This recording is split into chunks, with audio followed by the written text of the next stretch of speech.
in this proof, we've got two triangles, triangle ABC and triangle ADC, that we have to prove congruent to one another. And these two triangles share side AC. And so we are going to make that part of the structure of this proof is that this side that they share, we can call it congruent to itself. Also, we have this information about the fact that segment AC bisects some angles.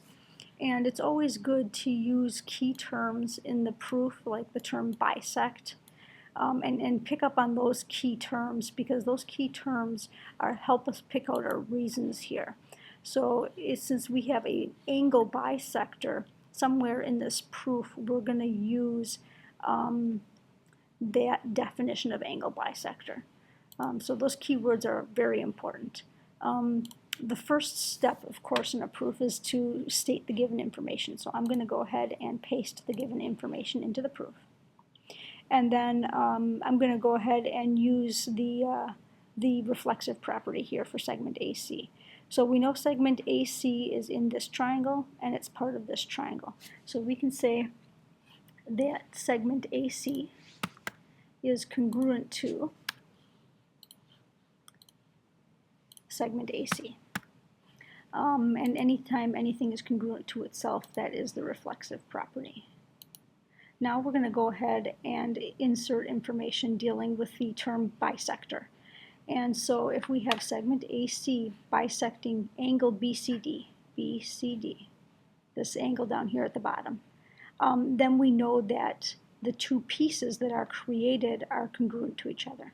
So we know that angle BCA is congruent to angle DCA. And so we're going to put that statement in next. Angle BCA is congruent to angle DCA. And the reason for that is the definition of a bisector. The definition of a bisector says that it takes one thing, this big angle, and splits it into two smaller pieces that are congruent. And so the next thing is to justify why I'm choosing the bisector. And I'm choosing the bisector because of this statement up here, that AC bisects BCD. So I'm choosing it because of step one. And likewise, we're going to do the same thing for this step. We're going to say BAD, that big angle that comprises both triangles, is going to be split into two smaller pieces. So we're going to go ahead and say BAC is congruent to DAC.